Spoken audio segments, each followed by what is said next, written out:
40. 먼지 하나 없고 모든 것이 제자리에 있는데도 갑자기 자신의 서재가 몹시 지저분하게 거의 뒤죽박죽이고 더러운 것처럼 느껴지는 까닭은 무엇인가? 무엇 때문에 저 빨간색 가죽 의자가 거기에 앉아 많은 일을 잘 풀어나갔고 허물없는 대화를 나누었으며 정말 편안하게 음악을 들을 수 있었던 저 빨간색 가죽 의자가 갑자기 그리도 거슬리는가? 무엇 때문에 책꽂이조차 역겹게 느껴지고 벽에 걸린 자필 사인이 있는 샤갈 그림이 마치 화가 자신에 의해 조작된 모조품인 듯한 느낌이 드는가? 잿더리, 라이터, 위스키 병, 비싸긴 해도 해로운 것은 아닌 이 대상들에 대해 반감을 갖게 하는 것은 무엇인가? 아주 불편한 밤을 지낸 후 그렇게 또 불편한 낮을 이토록 참을 수 없게 만드는 것은 무엇이며 친구들 사이에 긴장감이 너무 심해서 거의 불꽃이 튈 정도로까지 만드는 것은 무엇인가? 부드러운 노란색으로 섬유의 질감을 살려서 칠한 현대 그래픽으로 장식한 모던한 벽들이 무엇 때문에 거슬리는가? 좋아. 알로이스 슈트로 임레드가 말했다. 나는 이번 사건에 더는 자네 도움이 필요치 않다는 걸 말하려고 온 것뿐이네. 거기 안개 낀 공항에서 또다시 자네 신경이 곤두서겠군. 자네나 자네 부인은 신경이 곤두선 채 조바심치며 1시간 정도는 안개가 그치길 기다렸을 테고 저녁 6시 30분경이나 돼서야 여기에 도착할 수 있었을 걸세. 자네들이 약간 진정하고 생각을 해보면서 뮌헨 공항에서 전화 한 통만 했으면 장애는 없다는 것을 알 수 있었을 텐데 이 이야기는 이제 잊고 하지 말도록 하세. 이미 폐가 짜인 카드 노름판에 잘못 끼어들지 않기 위해서 안개가 끼이지 않고 비행기가 제 시간에 이륙할 수 있었다고 해도 그때는 이미 너무 늦었을 걸세. 그때는 이미 신문에서 결정적인 부분은 완결되었을 테고 게다가 더는 걸릴 게 없었을 테니까 말일세. 아무튼 난 차이퉁과 대적할 수가 없네. 블로르나가 말했다. 차이퉁은 위험한 기사를 쓰지는 않네. 차이퉁은 리딩이 조정할 수 있지 않나. 그렇지만 다른 신문들도 있지. 어떤 종류의 머릿기사든 손을 써볼 수는 있네만 나는 은행 강도들과 엮는 것만은 안 되네. 여자들과의 로맨스 이야기라면 기껏해야 사생활에서만 나를 공경에 빠뜨릴 뿐 공적으로는 아무 문제 없어. 그러나 카타리나 블룸처럼 매력적인 여자와 사진 한 장쯤 함께 찍혀도 결코 손해볼 건 없지. 게다가 신사 방문 운운하던 건 사라질 거고 액세서리나 편지도 그다지 난처한 문제를 만들지는 않을 걸세. 그래, 내가 그녀에게 상당히 비싼 반지를 선물했네. 그들이 찾아낸 반지 말이야. 편지도 몇 통 썼지. 하지만 그들은 편지 봉투만 발견했더군. 문제는 퇴트게스라는 놈이 차이퉁에 실을 수 없는 사안들을 화보 잡지에 다른 이름으로 쓰고 있다는 것과 그래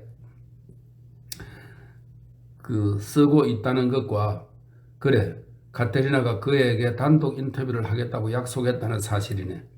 좋지 않아. 이 얘기는 불과 몇 분 전에 리딩한테서 들었네. 그도 퇴트게스가 인터뷰하는 데는 찬성하더군. 물론 차이퉁을 손에 쥐고 있으니까 그럴 테지. 하지만 퇴트게스가 그 밖에 어느 헛소합에 대해 취재를 하는 데는 영향을 미치지 못하지. 자네는 도통 아무 소식도 못 들은 모양이네. 어찌된 일인가? 슈트로 임레드가 말했다. 난 전혀 아는 바가 없네. 블로르나가 말했다. 변호사 입장에서는 기묘한 상황이군. 그나저나 그런 변호사의 의뢰인이 바로 나라니. 기상청에 전화도 해보지 않고 들컹거리는 기차를 타고 오면서 무의미하게 시간을 낭비한 탓인가 보군. 기상청에 전화라도 했더라면 안개가 곧 그칠 거라는 걸 알 수 있었을 텐데 정말 자네는 아직 그녀와 연락하지 않았나? 아니, 자네는? 아니, 직접 한 건 아니지. 그녀가 1시간쯤 전에 차이퉁에 전화를 걸어서 내일 오후에 퇴트게스와 단독 인터뷰를 하기로 약속했다는 것만 알고 있네. 그 기자가 받아들였다는군. 거기에도 정말 많은 고민, 진짜 위통을 일으키는 고민거리가 있네. 관로 속에 이때 슈트르 임레드의 표정은 일그러지고 목소리는 고통으로 가득 찼다. 이렇게 되어 있고요. 자네 내일부터 원하는 만큼 실컷 내 욕을 해도 좋네. 내가 자네들의 신뢰를 악용했거든. 그렇지만 다른 측면에서 보면 우리는 사실 자유국가에서 살고 있네. 물론 그런 자유국가에서는 자유롭게 연애를 즐기는 것도 허용되어 있지 않은가? 날 믿어주게. 난 그녀를 돕기 위해 모든 것을 다 할 생각이네. 내 명예까지도 모험에 걸겠네. 마음 놓고 실컷 웃어도 좋아. 난 이 여자를 사랑하네. 다만 그녀가 더는 도움을 받으려고 하질 않네. 난 여전히 도움을 받아야 하는데 말이야. 그녀가 그냥 자기를 돕게 하지 않아. 그럼 자네 차이통에 맞서 그 더러운 놈들에게 대항해서 그녀를 도와줄 수 없겠나? 맙소사, 그들이 자네들을 몰아붙이고 있다고 해서 차이통 지와의 일을 심각하게 받아들일 필요는 없네. 우리는 지금 여기서 불바르 저널리즘이나 언론의 자유에 대해 토론하려는 게 아니야. 간단히 말하겠네. 자네가 내 변호사이자 동시에 그녀의 변호사 자격으로 그 인터뷰 자리에 입회해주면 좋겠네. 다시 말해 가장 까다롭고 조심스러운 사안은 아직 신문이나 언론에서 다루지 않았어. 그러니까 내가 반년 전에 그녀에게 콜포르스텐하임에 있는 우리 별장 열쇠를 억지로 떠맡겼네. 그 열쇠는 가택 수색 때도 몸 수색 때도 발견되지 않았어. 하지만 그녀는 그걸 분명히 가지고 있네. 아니, 그녀가 버리지만 않았다면 적어도 한때는 그 열쇠를 가지고 있었지. 단순히 감상적인 짓이었다고 부르고 싶으면 그렇게 하게나. 그렇지만 난 정말 그녀가 그 집 열쇠를 가지고 있기를 원했네. 한 번쯤 그리로 나를 찾아와 줄 거라는 희망을 포기하지 않았으니까. 날 믿어주게. 난 그녀를 도울 것이고 그녀 옆에 서 있을 것이며 그리로 가서 고백도 할 것이네. 와서들 보아라. 내가 바로 그 신사 방문객이다. 하고 말일세. 하지만 난 알고 있어. 그녀는 나를, 그녀의 루터비가 아닌 나를 모른다고 부인할 걸세.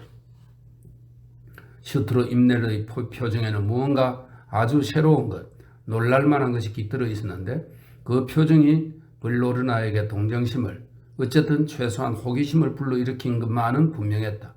그것은 무언가 겸손한 것이었나? 아니면 질투였나? 액세서리에, 편지에, 게다가 이제는 열쇠까지, 이게 다 무엇인가? 빌어먹을 후베르트, 정말 아직도 모르겠어? 그건 내가 리딩에게도 하흐에게도 경찰에게도 말할 수 없는 거야. 확신하는데 그녀는 그 열쇠를 그녀의 루트비에게 주었고 그놈은 이틀째 거기 숨어 있는 게 틀림없어. 까타리나 경찰관, 거기다가 골프로스테나임의 내 집에 숨어 있을지도 모르는 그 멍청한 질문 때문에 난 정말 걱정이 되네. 그들이 발견하기 전에 그놈이 거기서 사라져 주었으면 좋겠네. 동시에 이 사건이 종결되도록 그들이 그를 잡아가 버렸으면 좋겠어. 이제 이해가나? 내가 어떻게 해야 할지 충고 좀 해주게나. 자네가 거기 콜포르스테나임에 전화를 거는 게 좋겠어. 그가 거기 있다 해도 전화를 받을 거라고 생각하나? 그러면 경찰에 전화를 걸어야 하네. 화를 면하려면 다른 방법이 없어. 어쩔 수 없으면 익명으로 경찰에 전화를 하게. 괴테니 자네 집에 있을 가능성이 조금이라도 있다면 자네는 당장 경찰에 알려야 하네. 자네가 하지 않겠다면 내가 하겠네. 우리 집과 내 이름이 이 은행 강도와 얽혀 신문 머리기사에 오르내리라고? 난 좀 다른 생각을 했네. 내 생각에는 자네가 그리로, 그러니까 콜포르스테나임으로 가봤으면 좋겠는데 내 변호사 자격으로 모든 게 제대로 있는지 한번 살펴보기 위해서 말이야. 이런 때 내가 휴가를 급히 중단하고 돌아왔다는 것을 차이통이 이미 알고 있는 이 카니발 시즌의 토요일에, 그래, 고작 자네 주말 별장에서 모든 게 제대로 되어 있는지 살펴보기 위해 휴가를 중단했다고? 냉장고는 여전히 잘 가동되는지 상태가 어쩐지 살펴보려고? 보일러 온도계는 적당히 맞추어져 있는지 깨진 유리창은 없는지 홈바는 충분히 갖추어져 있는지 침대 시트는 창기에 다소 습해지지 않았는지 이런 걸 살펴보려고 명망 높은 산업체 변호사가, 그것도 수영장에 딸린 저택을 소유하고 빨갱이 트루데와 결혼한 변호사가 갑자기 휴가를 중단하고 오나? 자네는 그게 정말 영리한 생각이라고 여기나? 사이통의 기자님들이 내 일거수일투족을 주시하고 있을 게 뻔한 이 마당에 기차에서 내리자마자 크로커스가 곧 피어날지 갈란투스가 벌써 꽃망울을 터뜨렸는지 보려고 자네 별장으로 달려간다는 게 말이 되나? 그 사랑스러운 루트비가 총을 제법 잘 쏜다는 게 이미 입증되었다는 사실은 차치하고라도 자네는 정말 이게 좋은 생각이라고 여기나? 빌어먹을, 자네 말에 바나나 위트가 섞여 있는지는 모르겠네만 난 내 변호사이다 친구인 자네에게 사적이라기보다는 공적인 성격이 더 강한 일을 부탁하는 걸세. 그런데 자네는 고작 갈란투수나 들먹이는군. 이 사건은 어제부터 극비에 붙여져서 오늘 아침부터 우리는 어떤 정보도 받지 못하고 있네. 우리가 알고 있는 것은 모두 차이통을 통해서 듣게 된 것이네. 다행히 리딩이 그 신문사와 잘 아는 사이지. 검찰청과 경찰은 내무부와 전화 한 통 하지 않네. 리딩은 내무부와도 좋은 관계를 갖고 있는데 말이야.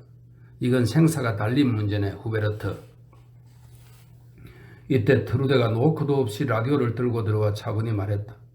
이제 죽을 일은 없겠네요. 이제는 사는 게 문제예요. 다행이에요. 그들이 그 젊은이를 붙잡았어요.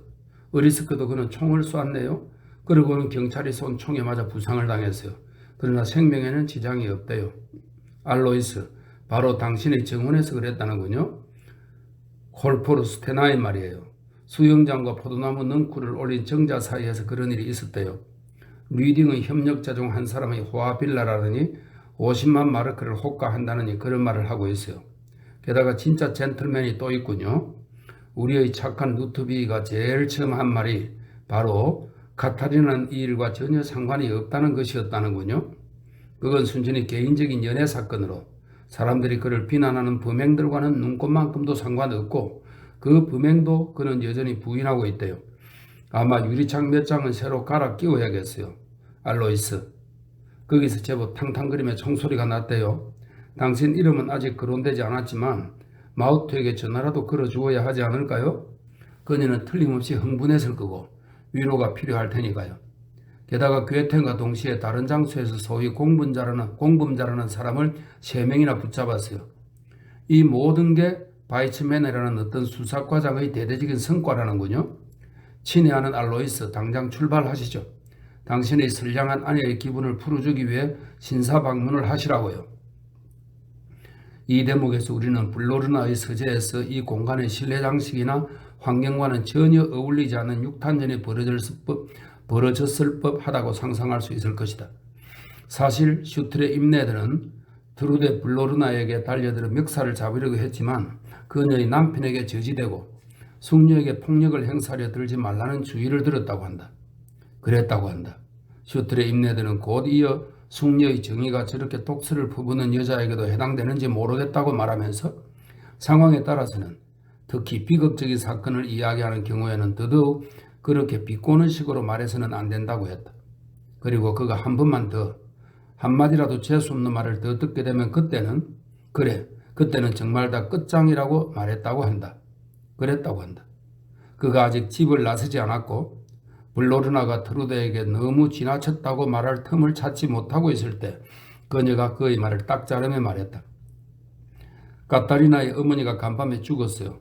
사실 난 그녀를 구이르 허자켈에서 만난 적이 있어요. 41. 마지막으로 반전시키거나 끌어들이거나 옆길로 흐름을 유도하는 작업이 시작되기 전에 여기에서 소위 기술적으로 끼어들어 한마디 해야겠다. 이 이야기에서는 너무나 많은 일이 벌어지고 있다. 이 이야기는 난감하고 다 다룰 수 없을 만큼 파란만장하다. 이것이 이 이야기의 단점이다. 물론 프리랜서로 일하는 어느 가정부가 기자를 살해한다면 그건 상당히 우울한 이야기다. 그런 경우는 실상을 낱낱이 밝히거나 최소한 설명하려고 시도는 해야 한다. 그러나 집에 고용한 가정부 때문에 힘들게 얻은 석기 휴가를 중단한 성공한 변호사의 이야기로 무엇을 할 수 있는가? 사업가들, 그러니까 미성숙하고 감상적인 기분으로 바로 이 가정부에게 별장 열쇠를 억지로 떠맡긴 사업가들의 이야기로 무엇을 할 수 있는가? 알다시피 두 경우 모두 성과가 없다. 그들은 한편으로 매스컴을 타기를 원하지만 단지 특정한 방식으로만 그럴 뿐이다. 그저 동시에 이야기될 수 없는 지속적인 흐름을 방해하는 사물과 사람들일 뿐이다. 그들은 소위 면역성이 없기 때문이다.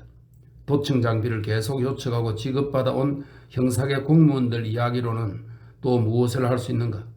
간단히 말하자면 이 모든 것이 너무나 새어나가기는 쉬우나 정작 결정적인 순간에는 보고자에게 충분히 전달되지 않는다. 왜냐하면 이런저런 이야기를 들을 수 있기는 하지만 그들이 말한 것은 정말 어떤 것도 간접적으로조차 증명할 수 없기 때문이다. 그런 것은 법정에서도 확인되지 않고 진술조차 되지 않을 테니까 말이다. 그런 것은 증거를 뗄 수가 없다. 공개할 가치가 조금도 없다. 예를 들어 그 도청에 관한 모든 이야기가 그렇다. 당연히 전화선 도청은 수사를 위한 것이다. 그렇지만 도청은 수사당국이 아닌 다른 관청이 실행하기 때문에 그 결과를 공식적인 소송 절차에서 사용해서는 안 될 뿐만 아니라 절대 거론해서도 안 된다.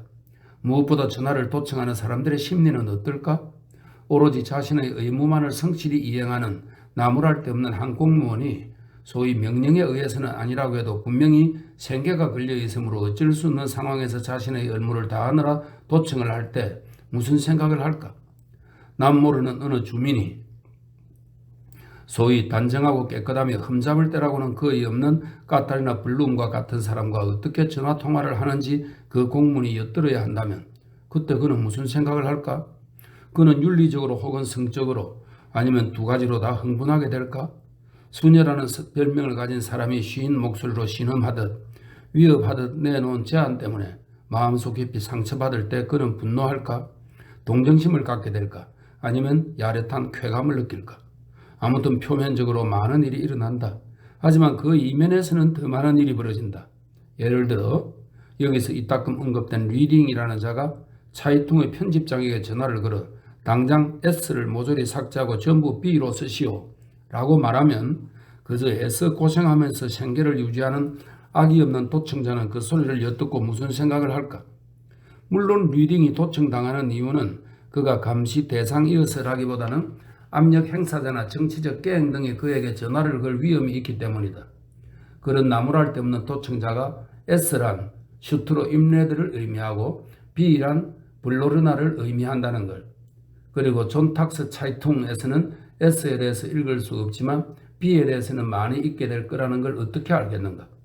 그래도 블로르나는 리딩이 아주 높이 평가하는 변호사로서 국내 사건이든 국제 사건이든 셀 수 없을 정도로 많은 사건을 처리함으로써 그의 능숙함을 입증했다. 여기 다른 대목에서 함께 흐를 수 없는 원천들에 대해 이야기했다면 그건 운명의 여신이 왕의 아이들의 초를 잘못 불어 꺼버린 것이나 다름없다. 결국 어느 한쪽이 상당히 깊이 가라앉아 익사한 것이다. 그리고 그때 리딩 부인이 요리사를 시켜 남편의 비서에게 전화를 걸어서 남편이 일요일에 후식으로 무엇을 먹고 싶어 하는지를 알아보게 한다. 양귀비 씨를 뿌린 계란 케이크, 아이스크림과 생크림을 곁들인 딸기, 아니면 아이스크림만 혹은 생크림만. 이런 일로 상사를 귀찮게 하고 싶지 않은 여비서는 리딩의 기호를 잘 알고 있지만 아마도 요리사를 화나게 하거나 번거롭게 할 속셈으로 그 요리사에게 상당히 날카로운 목소리로 설명한다. 분명 리딩 씨는 이번 일요일에 아몬드와 견과류가 섞인 크로칸트 소스를 곁들인 캐러멜 푸딩을 드시고 싶어 할 거라고 자신은 확신한다고 말한다. 당연히 리딩의 기호를 잘 아는 요리사도 반박한다. 그런 얘기는 처음 들으면 혹 비서가 자신의 기호를 리딩 씨의 것과 혼동하지 않은 게 분명한지 리딩 씨가 바라는 후식을 직접 말할 수 있도록 전화를 연결해 줄 수는 없는지 묻는다. 그러자 때때로 회의의 수행비서로 리딩 씨와 함께 다니고 어느 팰리스 호텔이나 국제관에서 식사를 같이 해본 여비서는 식사할 때면 그는 언제나 크로칸트 소스를 곁들인 캐러멜 푸딩을 먹는다고 주장한다. 요리사가 말하길 그렇지만 일요일에는 그녀 즉 여비서와 함께 여행하는 게 아니라면서 리딩이 후식으로 무엇을 먹고 싶은지는 바로 그가 만나는 모임에 따라 좌우되는 것이 아니겠느냐고 한다. 기타 등등 기타 등등. 마지막에는 양귀비 씨를 뿌린 계란 케이크에 대해 한동안 설왕설래하고 이런 대화 전체가 납세자가 지불하는 세금으로 녹음기에 녹음된다. 물론 이런 대화에서 무정부주의자들의 암호가 사용되고 있지는 않은지 계란 케이크가 수류탄 같은 것을 의미하지는 않는지 혹은 딸기와 함께 곁들인 아이스크림이 폭탄을 의미하지는 않는지 세심한 주의를 기울여야 하지만 녹음 기사는 어쩌면 이들에게도 걱정거리는 있다고. 그런데 그런 걱정거리라면 자신도 있었으면 좋겠다고 생각할지도 모른다. 왜냐하면 그의 걱정거리는 아마 딸이 가출했다거나 아들이 마약 중독에 빠졌다거나 아니면 집세가 또다시 올랐다거나 하는 문제일 수 있기 때문이다. 이 모든 것, 이 녹음 작업이 그저 리딩을 겨냥한 폭발물 위협이 한번 거론된 적이 있었기 때문에 이루어지고 있다. 이렇게 해서 그 순진한 공무원 혹은 직원은 마침내 처음으로 양귀비 씨를 뿌린 계란 케이크가 무엇인지 듣게 된다. 그에게는 계란 케이크 하나만으로도 이미 충분한 주 요리가 될 것이다. 표면적으로 드러나는 일은 많다. 그러나 우리는 그 배후에서 무슨 일이 일어나는지 전혀 모른다. 이 녹음을 한번 들어볼 수 있었으면 좋겠다. 마침내 무언가를 들어보기 위해서 말이다. 예컨대 엘제 볼스타인 부인과 콘라드 바이트스가 얼마나 친한 사이인지, 아니면 도대체 그런 사이이기나 한 건지 들어보기 위해서 말이다. 이 두 사람의 관계가 문제가 된다면 친구라는 말은 무슨 의미인가? 그녀가 그를 자기 또는 여보라고 부르는지, 아니면 그냥 콘라드 혹은 콘이라고 부르는지, 그들이 서로 애정 표현을 한다면 어떤 종류의 애정 표현을 언어로 주고받는지, 콘서트를 열어도 될 만큼, 아니면 최소한 합창에 적합한 바리톤 성량을 가지고 있다고 알려져 있는 그가 혹 전화로 그녀에게 노래를, 세레나데나 대중가요, 아리아를 불러주지는 않는지, 아니면 과거에 경험했거나 계획하고 있는 성적인 친밀함을 노골적으로 이야기하는지, 그것을 기꺼이 알고자 한다. 대부분의 사람들은 텔레파시만으로는 신뢰할 만한 연락을 취할 수 없기에 그래도 믿을만해 보이는 전화기에 손을 뻗는다. 상부기관들은 자신들이 관할 공무원과 직원들에게 심리적으로 지나친 것을 기대하고 있다는 것을 분명히 알고나 있을까? 한번 가정해보자. 외설적인 성향을 가진 어떤 사람이 일시적으로 혐의를 받고 있어서 도청이 허락되었는데 그가 마찬가지로 외설적인 당시의 애인에게 전화를 건다고 생각해보자. 우리는 자유국가에 살고 있고 자유로이, 그리고 솔직하게 서로 이야기를 나눌 권리가 있고 당연히 전화상으로도 그럴 수 있다는 이유로 혹시 남자든 여자든 상관없이 점잖거나 심지어 도덕적으로 매우 엄격한 어떤 사람의 귀에 모든 이야기가 윙윙거리며 전달되거나 녹음기로부터 흘러 들어가게 해도 좋은가? 그것을 책임질 수 있는가? 정신과 상담은 보장되어 있는가? 공공서비스, 운송과 교통 분야의 노동조합은 그런 점에 대해 뭐라고 하는가? 사람들은 기업과 무정부주의자, 은행장, 은행강도와 은행 직원들을 신경 써 돌본다. 그렇지만 우리의 국립노동기 부대는 누가 걱정해 주는가? 교회는 이에 대해 아무 할 말이 없는가? 불다시의 주교회나 독일 가톨릭 중앙위원회는 이제 어떤 대책도 내놓을 수 없는가? 왜 교황은 침묵하고 있는가? 여기 순진한 자의 귀에는 캐러멜 푸딩에서 지나친 포르노에 이르기까지 모든 것이 엄청나게 부담스럽다는 것을 아무도 짐작하지 못하는가? 그런데도 사람들은 젊은이들에게 공무원의 삶을 걷도록 권하고 있다. 공무원이 되면 그들은 누구의 수중에 들어가게 되는가? 전화윤리 위반자들에게 인계된다. 여기에 마침내 교회와 노동조합이 함께 일할 수 있는 영역이 있다. 그래도 최소한 도청자들을 위한 교육 프로그램이 계획될 수도 있을 것이다. 녹음기 사용에 관한 교육과 더불어 역사교육 프로그램도 세울 수 있다. 거기에는 그다지 많은 비용이 들지 않는다. 42. 미련이 남아도 이제는 표면적으로 드러나는 사건으로 되돌아가 다시 불가피한 배수로 작업에 착수해야겠지만 먼저 설명부터 해야겠다. 여기서 더는 피가 흘러서는 안 된다고 우리는 약속했다. 그래서 블룸 부인, 즉 카타리나의 어머니의 죽음으로 이 약속이 깨지지는 않는다는 것을 확인하는 것이 중요하다. 여기서 문제가 되는 사건은 정상적인 죽음은 아니지만 그렇다고 유혈 사태도 아니다. 블룸 부인의 죽음이 외압에 의해 초래되기는 했지만 고의적인 폭력에 의한 것은 아니었다. 아무튼 확인되어야 하는 사항은 그녀의 죽음을 초래한 자는 살해 의도나 치명상을 입히려는 의도, 육체를 해치려는 의도는 결코 없었다는 것이다. 문제가 되는 것은 입증되었을 뿐만 아니라 본인도 자백했듯이 바로 퇴특에서의 의도이다. 그 자신도 물론 피비린내 나는 의도적인 폭력의 종말을 맞이했다. 퇴특에서는 이미 목요일에 게멜스 브로이에서 블룸 부인의 주소를 조사해 알아냈지만 그녀가 있는 병동으로 들이닥치려는 시도는 실패했다. 그는 경비원, 병동의 간호사 에델가르트, 그리고 주치 하이넨 박사에게서 주의를 들었다. 블룸 부인은 어려운 암 수술을 치른 뒤라 절대 안정이 필요하다고. 회복은 바로 그녀가 어떤 자극에도 노출되지 않는 데 달려있기 때문에 인터뷰는 말도 안 된다고 했다. 그 딸이 괴텐과 관계를 가졌으므로 블룸 부인 역시 마찬가지로 시대사의 인물이라는 기자의 지적에 의사는 시대사의 인물도 자신에게는 우선 환자라는 말로 되받아쳤다. 이런 대화를 나누는 중에 퇴특에서는 이 건물에서 페인트공이 일하고 있다는 걸 알게 되었고, 그래서 모든 속임수 중에서 가장 간단한 속임수, 즉 가운, 페인트통, 붓 한 자루를 구입해서 기술자로 변장해 금요일 오전에 블룸 부인에게 들이닥치는 데 성공했다고. 아무리 아프다고 해도 어머니의 말만큼 대단한 효과를 발휘하는 것은 없기 때문에 그랬다고 하면서 나중에 동료들에게 자랑삼아 떠벌렸다. 그는 블룸 부인에게 사실들을 들이댔지만 그녀가 괴텐을 전혀 몰랐던 탓에 모든 것을 이해했는지는 확실하지 않다고 했다. 그녀는 왜 그런 결말이 날 수밖에 없었을까요? 왜 그런 일이 일어났을까요? 라고 말했다고 한다. 그런데 그는 차이통에는 이렇게 썼다. 그런 일이 일어날 수밖에 없었듯이 그렇게 끝날 수밖에 없었겠지요. 블룸 부인의 진술을 다소 바꾼 것에 대해 그는 기자로서 단순한 사람들의 표현을 도우려는 생각에서 그랬고 자신은 그런데 익숙하다고 해명했다. 참 어이가 없네요. 43. 퇴트게스가 정말 블룸 부인에게까지 밀고 들어가기는 했는지 혹은 자신이 차이통에서 인용한 카타리나 어머니의 말을 실제 인터뷰 결과라고 말하기 위해 방문했다고 거짓말을 하는 것인지 또는 저널리스트로서의 영리함과 능력을 입증하고 자랑하기 위해 꾸며낸 말인지는 결코 확실하게 수사할 수 없었다.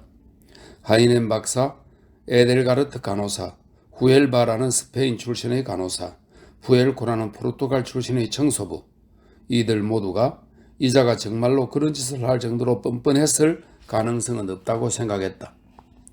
이제 카타리나의 어머니를 방문한 것. 어쩌면 꾸며낸 것일지도 모르지만 이미 그렇다고 표현된 사항이다. 이렇게 설명되어 있네요. 어머니를 방문한 것이 아주 결정적이었으면 의심의 여지가 없다. 물론 병원 관계자라서 일어나서는 안 되는 일이 일어났음을 그냥 부인하고 있는 건지 혹은 퇴트게스가 카테리나 어머니의 말을 그대로 인용하기 위해 그녀를 방문했다고 꾸며낸 건지는 의심스럽다. 여기에서는 절대적인 정의가 지배해야 한다. 카타리나가 바로 그 술집, 그러니까 불운했던 쉐너가 앵앵거리는 여자와 함께 밖으로 사라져버린 그 술집을 탐색하러 가기 위해 카니발 옷을 재단했다는 것은 이미 확인된 사실이다. 그것은 그녀가 이미 퇴트게스와 인터뷰를 약속한 뒤 그리고 톤착스 차이통이 퇴트게스의 기사를 계속 실은 뒤이었다. 그러니까 기다려야 한다.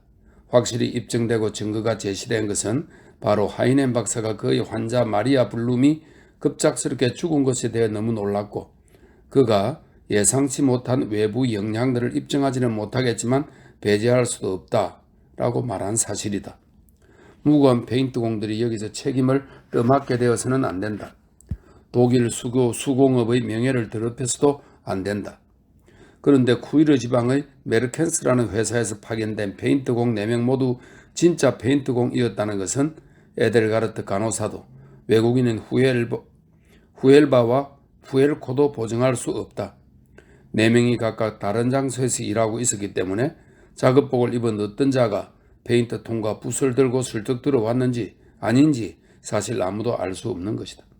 확실한 것은 퇴트게스가 마리아 블룸을 찾아가 인터뷰를 했다고 주장한 것이고 이러한 주장은 카타리나에게도 알려졌다. 당연히 마르켄츠 씨도 4명의 페인트공이 항상 같은 시간에 현장에 있던 것이 아니라서 누군가가 슬쩍 끼어들려고 마음먹었다면 쉽게 그럴 수 있었을 거라고 시인했다. 하이넨 박사는 나중에 자신이 카타리나 어머니의 공개된 인용문을 근거로 차이통을 고발해 스캔들을 일으킬 거라고 이것이 사실이라면 너무도 끔찍한 일이기 때문이라고 말했다. 그러나 그의 협박은 블로르나나 슈트로 임레드의 면상을 후려갈기겠다고 협박한 것과 마찬가지로 실행에 옮겨지지는 않았다. 44. 1974년 2월 23일 토요일 정오 무렵 쿠이르에 있는 카페 클로크에서 관로 속에 카타리나가 처녀 시절에 이따금 주방이나 홀에서 서빙하는 종업원으로 일을 도왔던 음식점 주인의 조카가 운영하는 카페이다. 이렇게 되어 있네요. 카페 클로크에서 블로르나 부부, 볼트스하임 부인, 콘라트 바이터스 그리고 카타리나가 마침내 한자리에 모였다. 포옹하며 인사를 나누고 눈물을 흘리기도 했다. 심지어 블로르나 부인까지도 당연히 카페 클로크도 카니발 분위기에 휩싸여 있었다. 그렇지만 카타리나는 잘 알고 있고 서로 말을 놓을 만큼 친하고 아껴주는 카페 주인 에르빈 클로크는 모인 사람들에게 자신의 개인 공간을 내주었다. 거기에서 우선 블로르나가 하흐에게 전화를 걸어 오후에 박물관 로비에서 만나기로 했던 약속을 취소했다. 그는 하흐에게 카타리나의 어머니가 마치 차이퉁의 테트게스 기자의 방문 때문에 예기치 않게 사망한 것 같다고 전했다. 하흐는 아침보다 더 부드러워졌고 카타리나가 분명 자신에게 화를 내지는 않을 거고 또 그럴 이유도 없다고 말하면서 그녀에게 조의를 전해달라고 부탁했다. 자신은 언제나 도울 준비가 되어 있다고도 덧붙였다. 지금은 괴텐을 신문하느라 아주 바쁘지만 시간을 낼 거라고 했다. 그 밖에 지금까지는 괴텐의 신문에서 카타리나에게 불리한 것이 아무것도 나오지 않았다고 했다.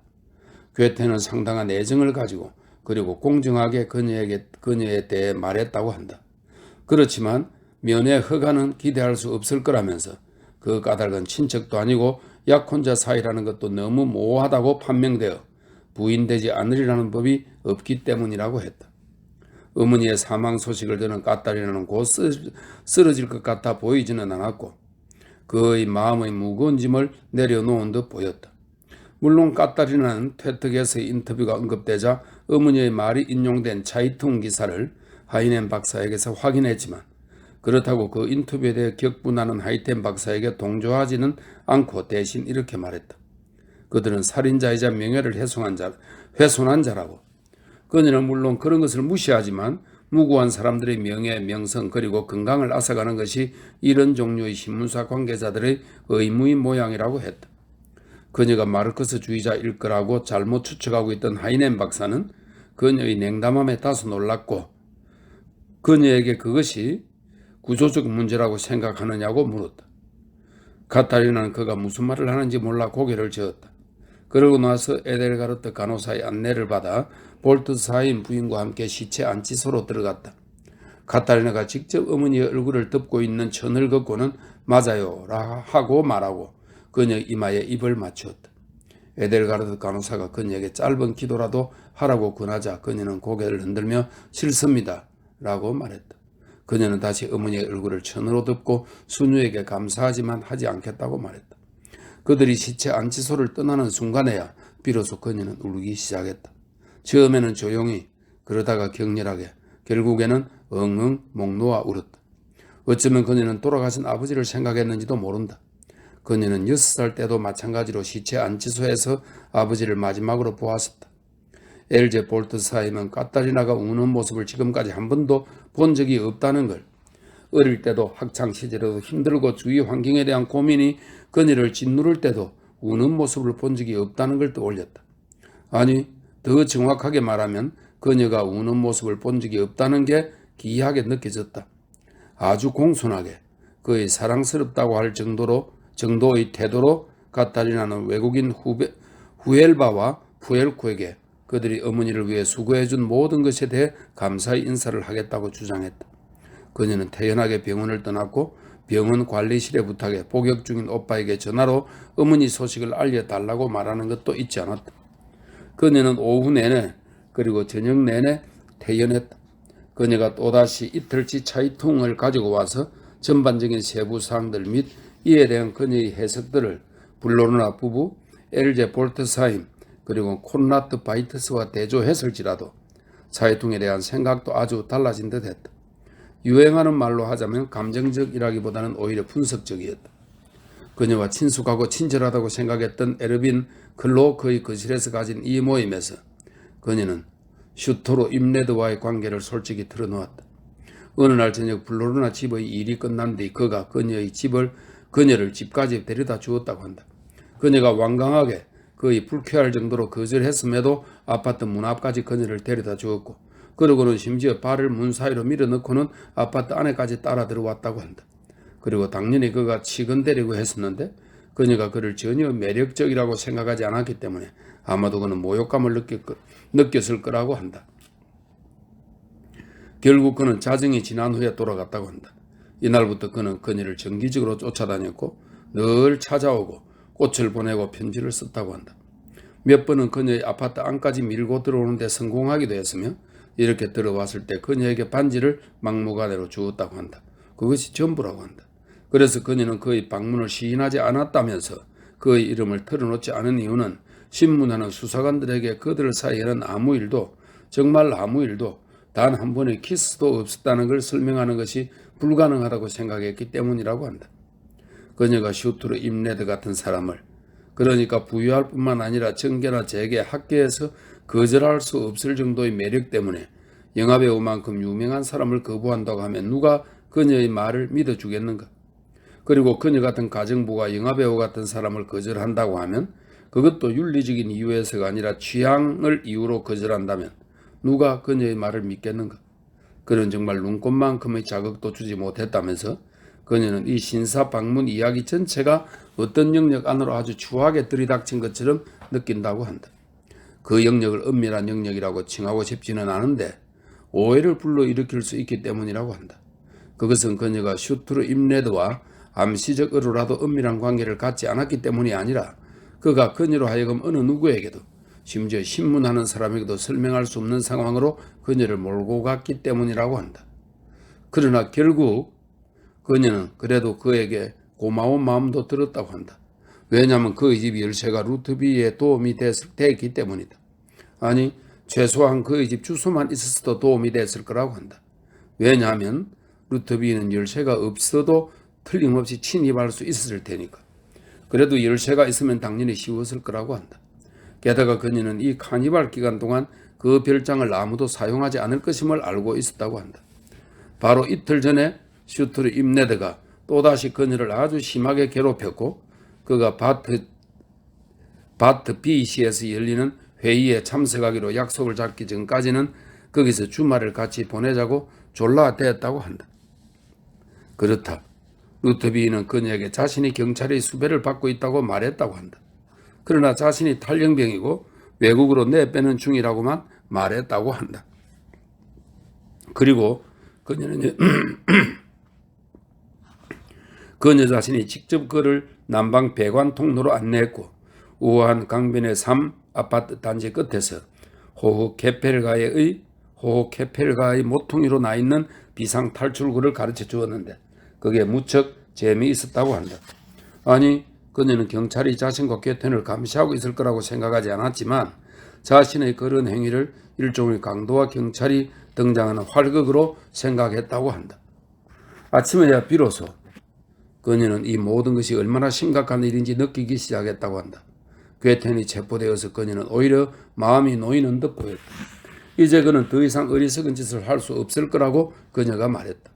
바이츠 메네라는 자가 무시무시하게 느껴져 계속 두려워하고 있었다고도 했다.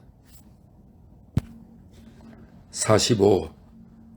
여기서 확인하고 확실히 해두어야 할 것은 토요일 오후와 저녁은 거의 편안하게 보냈다는 사실이다.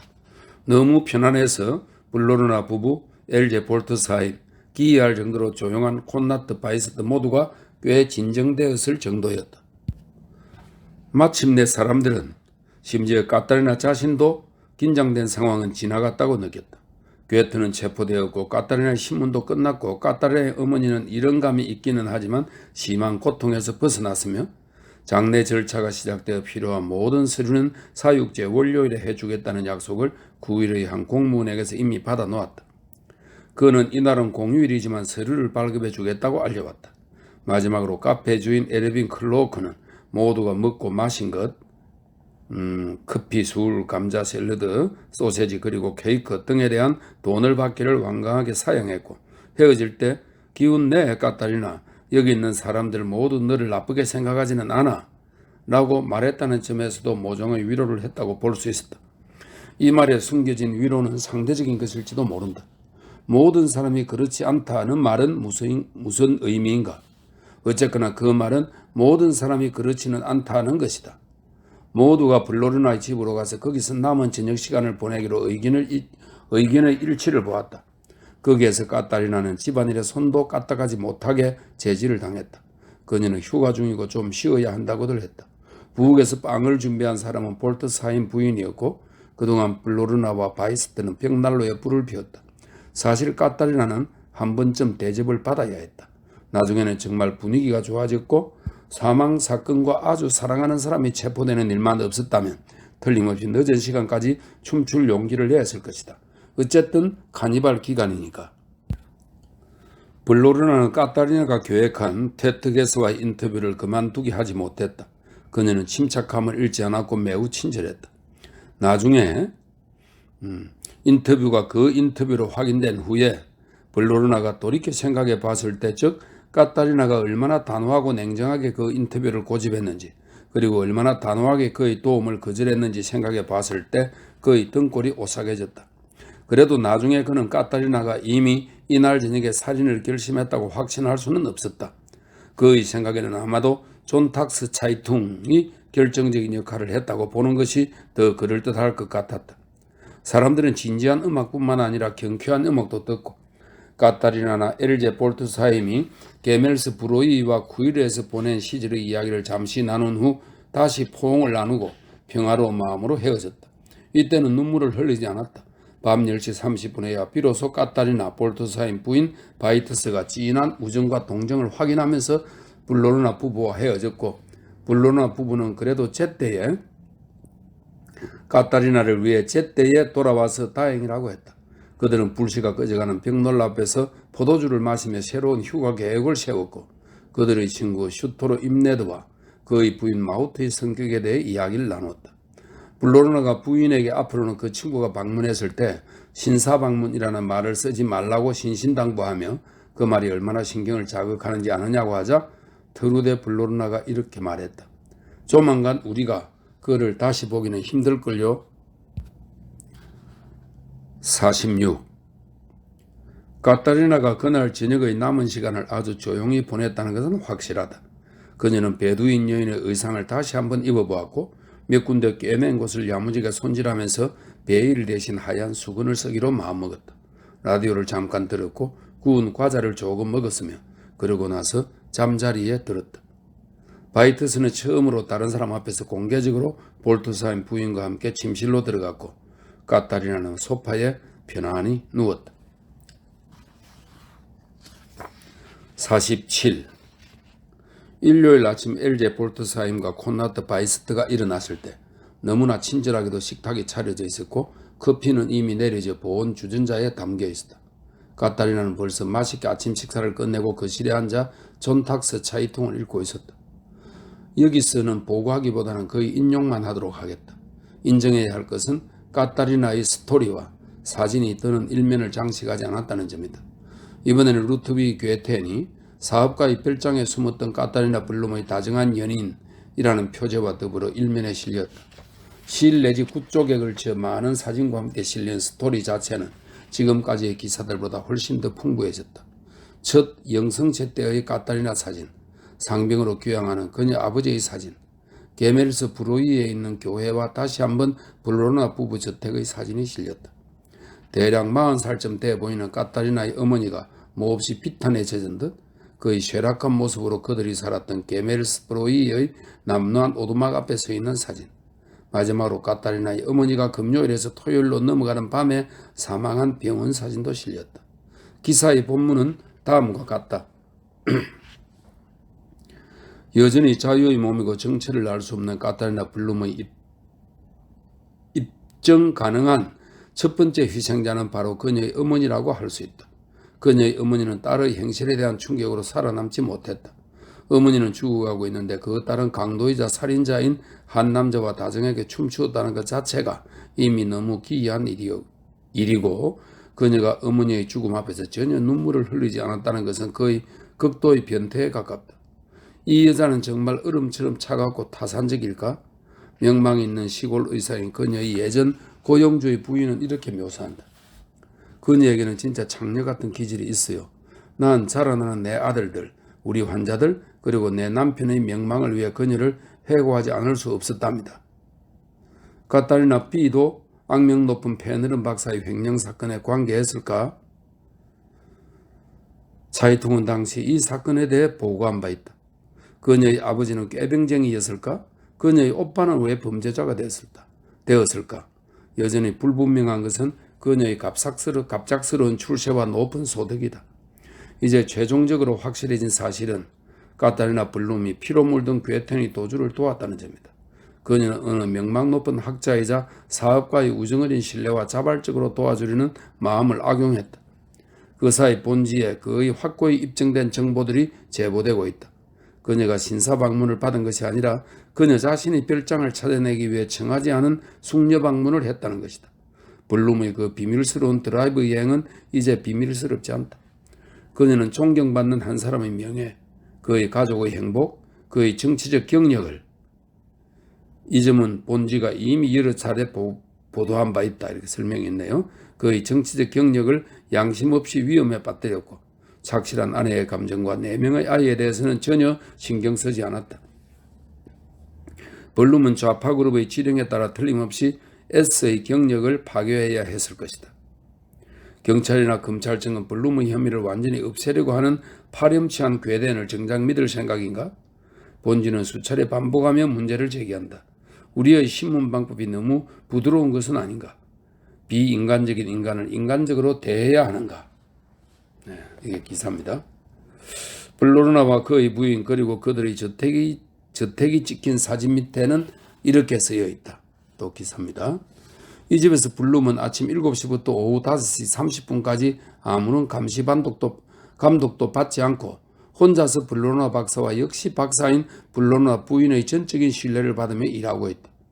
아무것도 모르는 블로르나 부부가 그들의 직무에 전념하는 동안 이 집에서 무슨 일이 벌어졌을까? 아니면 그들도 전혀 모르지는 않았던 게 아니었을까? 블룸과 그들의 관계는 서로를 매우 신뢰하는 그의 친밀한 사이라고 알려져 있다.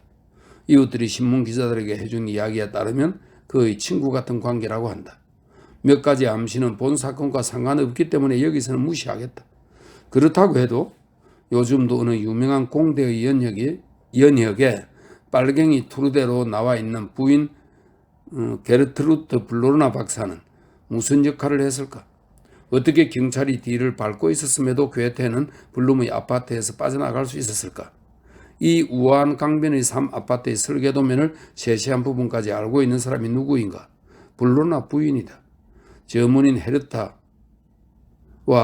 노동자 클라우디아는 이구동성으로 본지에 이렇게 말했다.